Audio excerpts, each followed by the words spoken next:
It's the Moto X versus the Moto G. Two smartphones from Motorola, their latest and greatest, and appealing to very different price points and appealing to people that like different specifications. They look similar though, and they've got some similar features between themselves. I'm Aaron Baker from PhoneZog.com. It's a versus battle. Let's take a look at the X versus the G. Is it more important to have the specs, or is the price point of this device just too good to pass up? Let's go find out.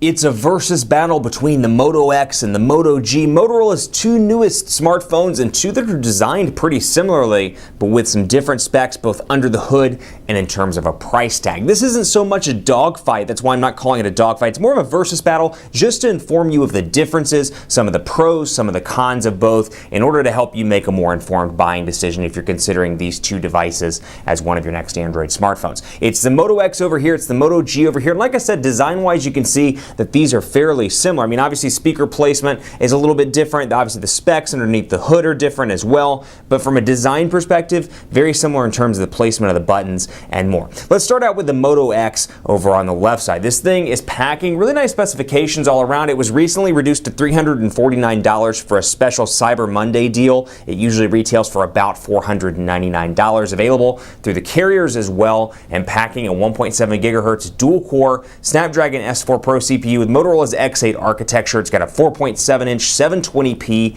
HD display on this device. You've got a 10 megapixel camera on the back, 2 gigabytes of RAM on this unit. It is upgradable, and upgrading now, I should say, to Android 4.4 KitKat. My unit has Android 4.4. It's got that 10 megapixel camera, like I said. Battery-wise, you're looking at a pretty decent sized battery in this unit as well, 2,200 milliamp hours. And it's non-removable, and the design, of course, customizable through Moto Maker, which is now available to all 4 carriers in the US. So as you can see, mine here, for example, customized blue back cover, customized orange accents, including the ring around the camera and the buttons themselves, and black on the front. Great customization options via Moto Maker. You can customize that back cover, choose from a wealth of different colors. The front you can choose between black and white, and then of course the accent colors you can choose between a number of colors as well to really make this device your own. So kind of reminiscent of the 90s and early 2000s with Nokia devices and more, bringing back that customization element to allow you to make your own device through Moto Maker. And it ships from Texas as well, so big kudos to that. It ships about 30 miles from my office. And then here's the Moto G. This thing, price point wise, substantially cheaper. Retails unlocked without a contract for $179 for the 8 gigabyte version, $199 for the 16 gigabyte version. And you can see design wise very similar. Now, I should point out of the box, it comes with a black cover. Black is the only color you get out of the box, but you can, I should say, buy additional back covers here for $19.99. Motorola was kind enough to send over the blue one, so you can see there's still some level of personalization. It's not nearly to the extent that you would get on the X, but you do have that level of personalization where you can customize the back plate. Specs over here include a 1.2 gigahertz quad-core Snapdragon 400 CPU, a 4.5-inch display. It's 720p, but a little bit smaller, and you can see that when they're held side by side, and also on-screen buttons here, which do take away a little bit of the screen real estate. So 4.7 versus 4.5, both again 720p. 5 megapixel camera on the back here, 720p HD video capabilities on this. Front-facing cameras on both, actually. 1 gigabyte of RAM over here. It's at a 2, and then a 2070 milliamp hour non-removable battery. Also, you're missing out on LTE connectivity on the G. It has 4G LTE over on the X. Over here, HSPA Plus is what you're going to get on the unlocked GSM variant. It's running Android 4.3 with a promise from Motorola that it'll be updated to Android 4.4 KitKat as quickly as possible. So let's talk about the pros, let's talk about the cons, and let's talk about the price points of all of these devices. Now, like I said over here, Android 4.4 running, Android 4.3 running over here, and this implementation of Android 4.4 very similar to what you would obviously see from Android 4.3. You can see that these design-wise look very similar in terms of the user interface, and then of course the real difference here going into settings, you can see the settings button has changed, and some of the colors have changed as well. For example, you can see here that up top, 4G LTE battery, your signal strength indicator, all white, that KitKat white looking color as opposed to Jelly Bean here with the blue color scheme, and you can see some minor differences to the overall look and feel. Settings, icons have changed, and more. So saw that battery percentage as well, which is a nice touch in both operating systems. Now you've got that, you've got 4G LTE connectivity over on the X, you've got more RAM, 2 gigabytes, and then you've got a 10 megapixel camera. Those are really the highlights of the X, and obviously the personalization bit. But what you do get over here as well, some of the things under the hood, a couple of things to point out. In Motorola Assist, for example, on the Moto X, you do get the additional driving mode as well. So you got driving, so when I turn that on and it detects I'm driving, I have a wealth of options I can do. Talk to me, resume music play. So for example, I can say, hey, read text message, tell me who's calling, quick reply. Over here you get meeting and sleeping, but you do not get the driving capability. So just pointing out a couple of the different things that you get over on the X. And also, OK Google Now.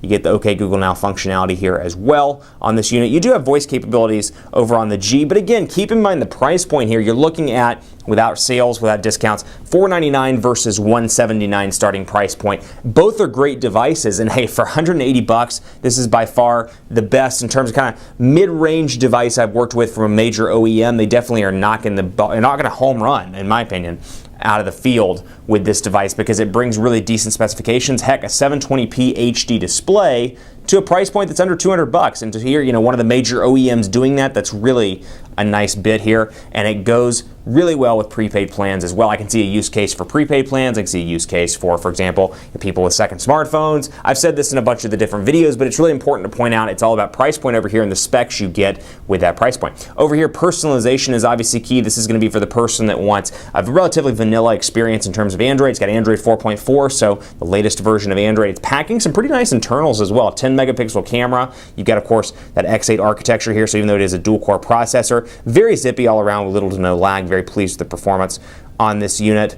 And then, of course, 2 gigabytes of RAM. You got a really nice personalization piece here as well. So in terms of the Versus battle, that's the difference, or the prime differences between these devices. There are obviously a wealth of different little software things. For example, KitKat, you can see, returns to this kind of organized menu structure, whereas over here it's more of the imaging structure where it's got the individual images laid out in kind of a grid format. So a little bit different there, a couple of little minor things like that, but overall experience-wise, very similar all around. I'm gonna pull these away, forgive me, while I check the dialers here. And you can see the dialers are very similar here versus the Nexus 5, then of course here with the older version of Android. So bringing some of that stuff to Android 4.4, to the Moto X, and then of course Android 4.3 rocking over here on the Moto G. Both great devices, both have a lot to like. Check out the reviews of the individual ones, but that really concludes our Versus battle. Keep it locked on PhoneDog.com. I'm on Twitter at PhoneDog_Aaron. I'm on Facebook at Facebook.com/HiAaronBaker. Let me know what's more important to you. Is it the price point of the Moto G and the specs that come with it? Are you somebody that wants something a little bit more? Maybe the 4G LTE connectivity on the X, or the 10 megapixel camera, or maybe you like the customization, the ability to have, let's say, a red back and